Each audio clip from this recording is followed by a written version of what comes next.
Frame 4 getting underway. Marco Fu 2, Nigel Bomb 1. Marco Fu just fluked the last pink in frame 3.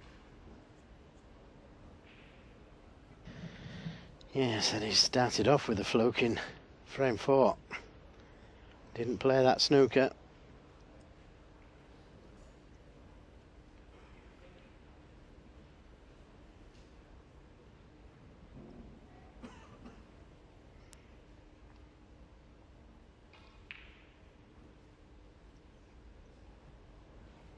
And if he comes off the left side cushion and lands up into the left side of the pack of reds, he could leave that red on to the left corner. So that's creating a problem for Nigel here. He could come off the right side cushion and land up into them.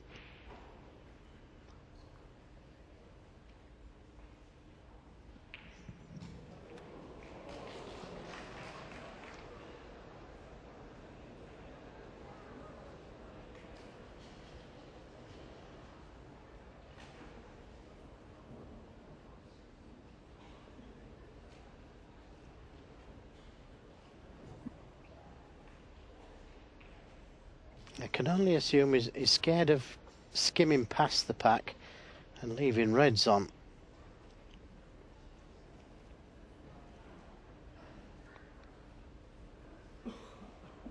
I'll be happy with that.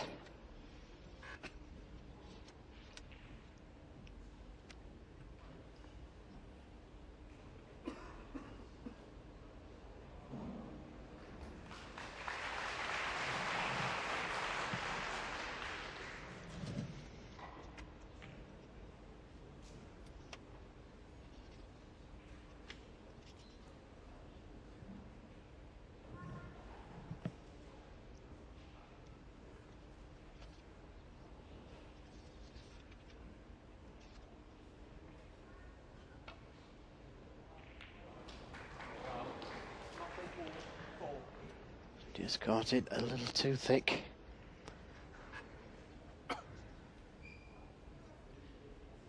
Yes, Nigel kind of seen it all before, but it doesn't make it any easier to swallow. Yeah, he's probably thinking as well that he should be 3-0 up. He could be 3-0 up. He should be at least 2-1 up. He's 2-1 down.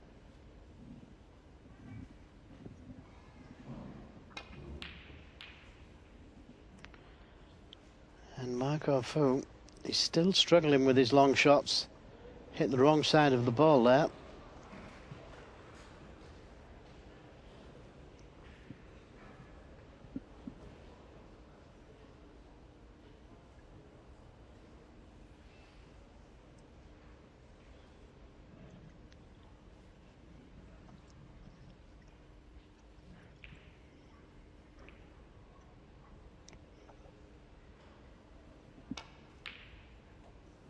Good pot.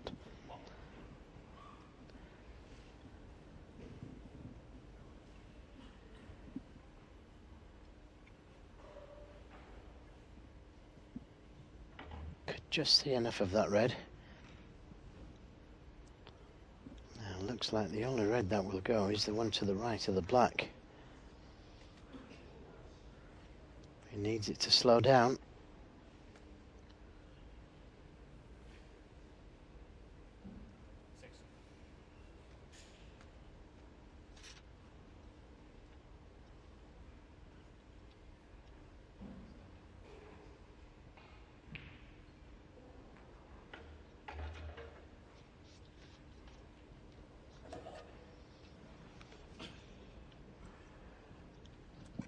Remember one year at the Crucible, he was 9-all, was Nigel, with Stephen Hendry in the first round.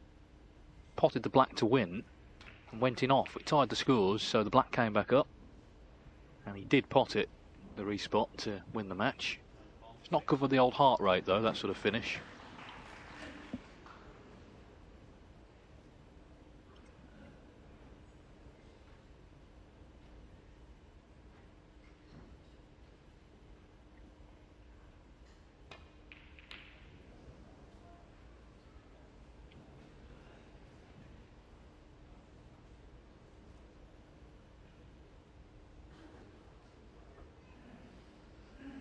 There again, that red could have finished anywhere. Yes, he missed it by some distance again, didn't hit the jaws. And as you said, David, he could have left that red on. He's certainly having the luck at the moment, Marco Fu.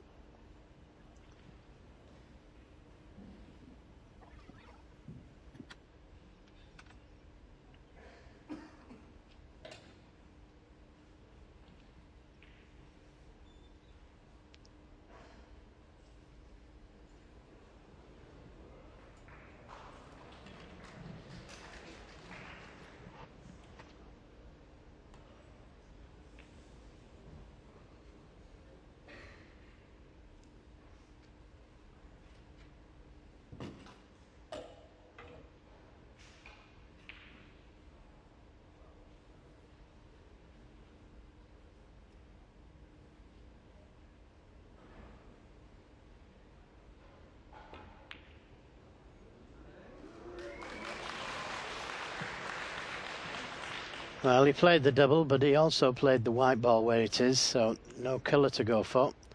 Just the roll up behind the green. Trying to cut off the left side of the table, but hasn't done that.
Is it Nigel's turn to have a little bit of luck, or can he get through the gap?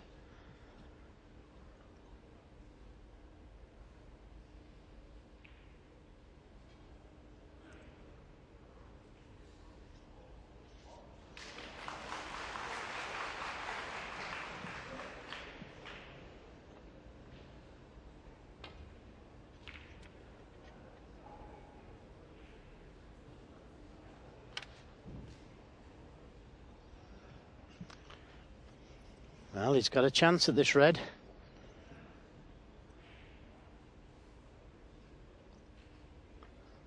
Problem is the cue ball is going into that cluster of reds.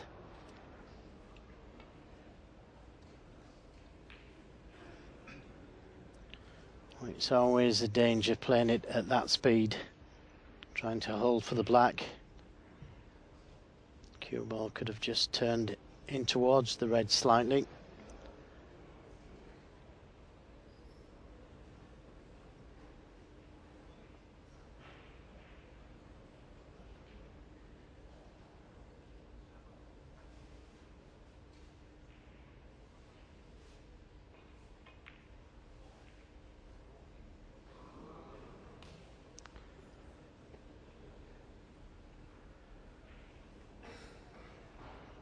Well, he probably played to hide the red if he missed it.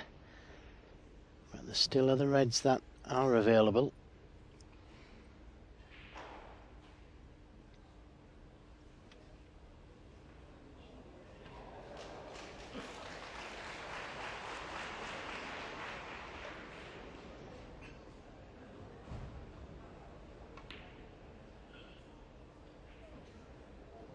That had to go in.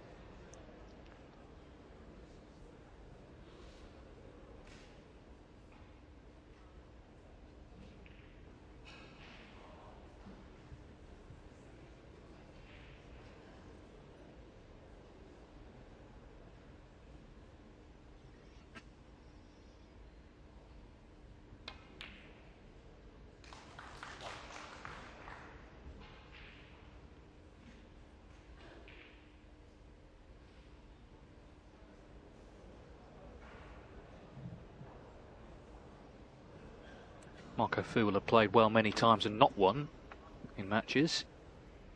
He struggled so far today, but he is leading 2-1, and he's in here in frame 4.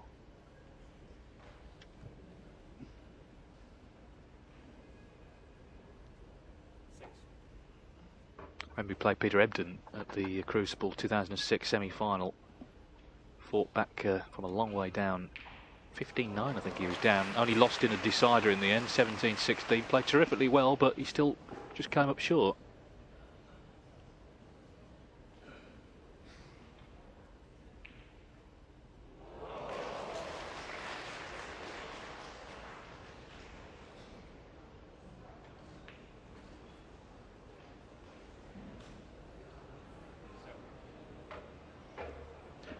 Well, you've got to say that that's not a good shot to leave the cue ball there from such an easy red.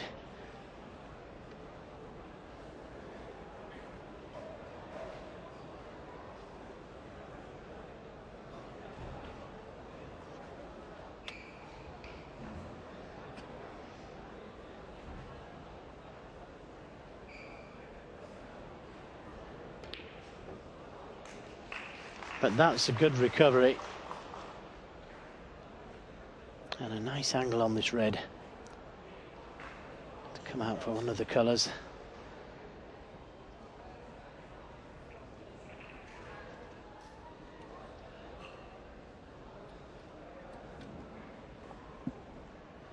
You can hear all the noise. It's because they've just finished the third frame on table 1. Jamie Burnett's won it. He leads 2-1 against Deng.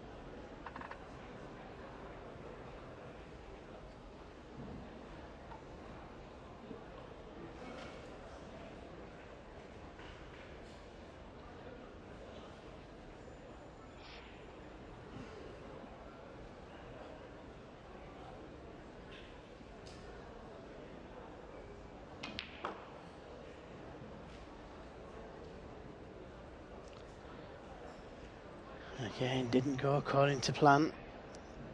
Sure, if it played for those two reds below the pink into the right corner.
Nice little kiss.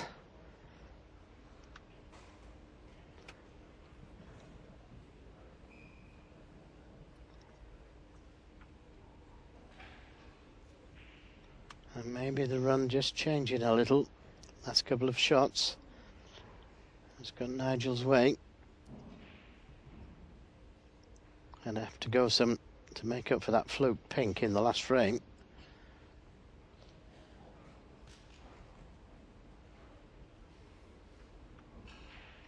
Well, that hasn't worked out, so a chance for Nigel.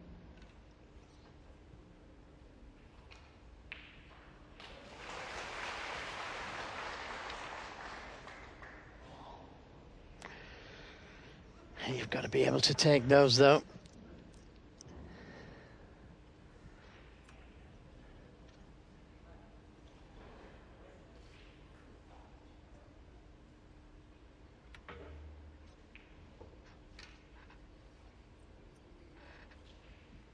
There's a lot to look back on in this first session.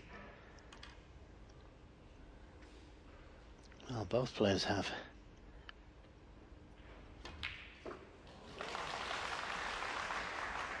Had to make that plant. Now, will he take the blue one or the brown? Or will he play the snooker?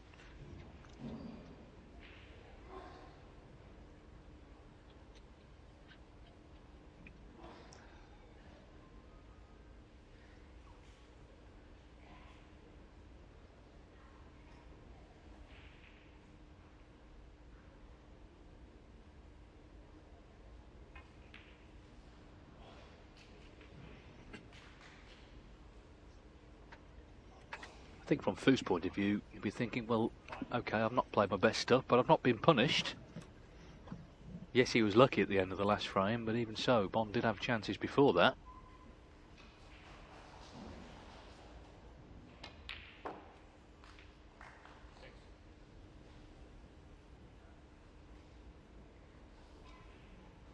Yes, you're dead right. Marco Fu will be going to the dressing room and he won't really think about the shots he's missed because he could be in front 3-1. Nigel Bond, on the other hand, if he goes to the dressing room, he's going to be thinking about all the chances he's missed.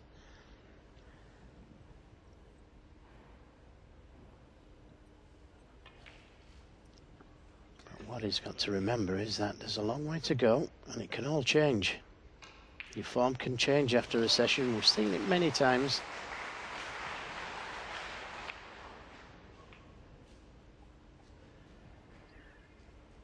What is true, though, is that in snooker, it's not always just about your performance. It's about your opponents as well. You can play really badly. If they play even worse, you'll win. Equally, you can play really well, but if they play a bit better, then they'll win.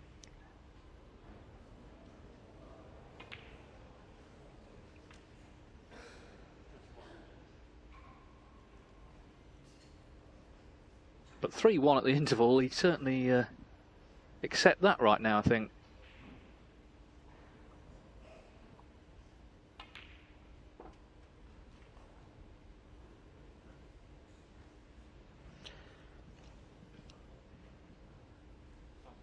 .42 points in front.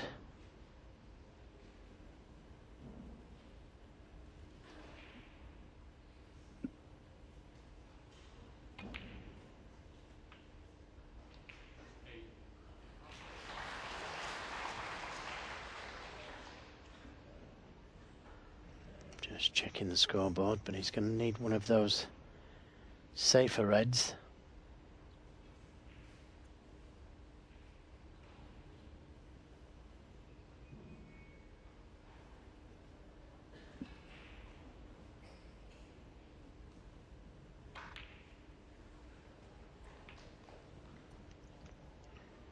He's got choices here. He can leave a nice angle to play the cannon to one of the two reds behind the black, or leave an angle on the black to drop in behind the two reds by the left side cushion. It's all about choice.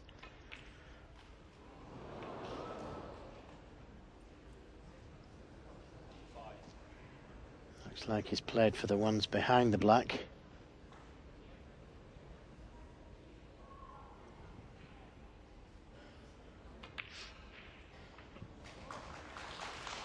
And hasn't worked out.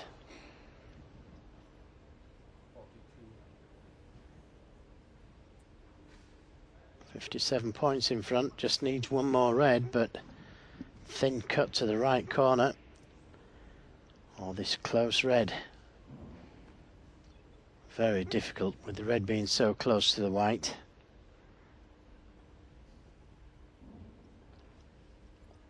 But I'm not sure if this red is cuttable. He would know.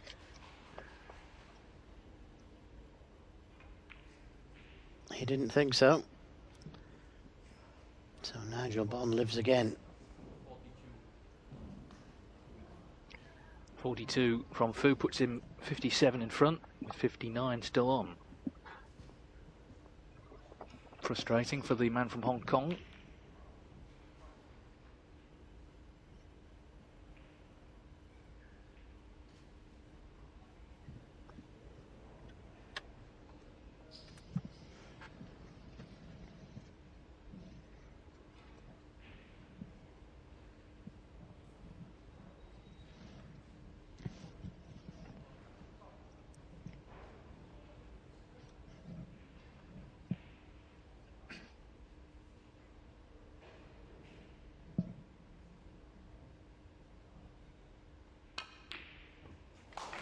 Oh, great pot.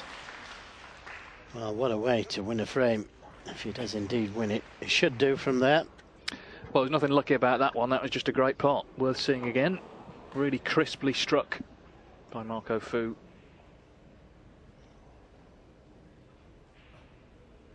So he leads by 60, 3 snookers needed.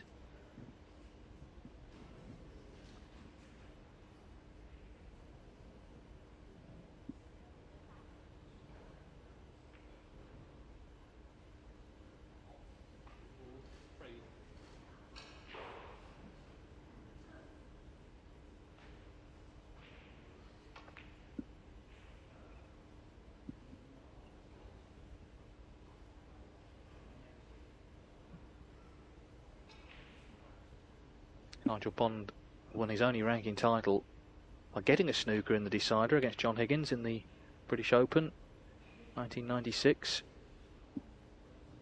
69 behind with 5 reds on, so 67 on. Got the snooker, won on the black.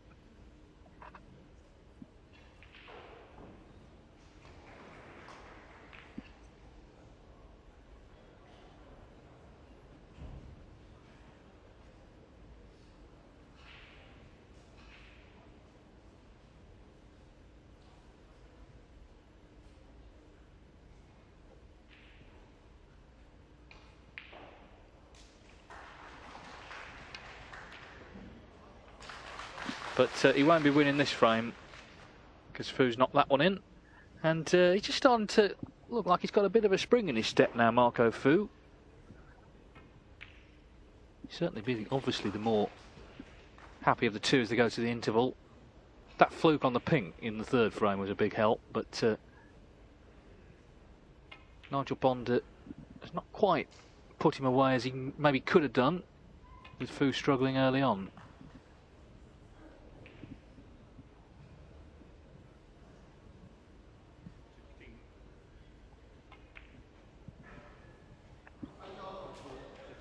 So he leads 3-1, and he'll be very happy with that going to the interval. Nigel Bond not so much.